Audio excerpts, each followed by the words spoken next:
yamde sappo e jeɗɗi silmaji capantati Abidjan to leydi Côte yamde sappo e jetti silmaji capantati Cotonou to Benin bisimilla mon e kabaruji kikiɗe ɗi. Abdoulaye Dikko. toɓɓe mawɗi kabaruji meɗen ɗi hannden alkamisare nogay e nayyi ɓordu e hitande ujunnaje ɗiɗi e nogay e joyyi laamu Benin gonɗini hankina wargo konum koɓe capan e joyon e nayyon e kippanɗe jihadiyankoɓe jenima sappo e jeɗɗi ndu lewru ko walda e wallugol ɓamtare diwe ɗe rafindenagu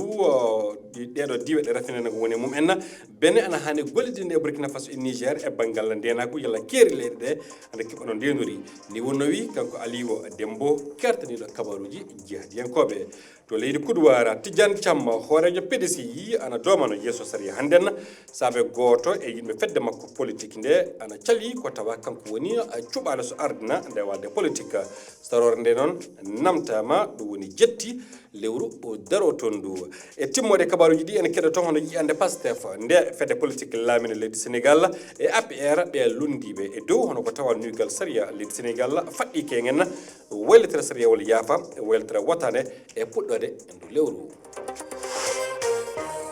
tedduɓe heeɗiɓe RFI fulfulde onon e jaam kala hen ɗo mbawɗon tawede e heɗade to leydi Benin puɗɗirten kabaruji ɗi kono koɓe Benin capanɗe joyon e nayon mbara e kippanɗe dakorɗe mum en e jetti mbiyen e jeɗɗi sappo e jeɗɗi e ndu lewru nayyi ɓordu ni wonno wi hankina gouvernement leydi Benin ɗe kippanɗe ɗe jihadiyankoɓe jenima golliti kañum en jaati e gaɗi e wi hono jihadiyankoɓe ñakata kono koɓe capanɗe jeɗɗonna waraɓe ɗum waɗi e ley hono ladde harane noddirten parc national W ɗon ɗo woɗɗa keerol hakkunde leydi Benin e Burkina Faso e leydi Niger ɗeɗo piyanɗe jihadiyankoɓe puɗɗi hewde e ley ndi leydi Benin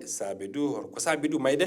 konunkoɓe hewɓe e wi kanko Aliou Dembo kertaniɗo kabaruji jihadiyankoɓe laamu Benin ana hani wallude hono ɓamtare ɗeɗo diwe kerodirɗe e Niger e Burkina Faso jokke hendu gollidal tawe hakkunde ɗeɗo leyɗe tati yalla keeri ɗi ana ndeno keroɗen kanko Aliou Dembo omo e fandu haala Oumar Mamadou Sow. to e yannde ɗo jonkan ni laatiya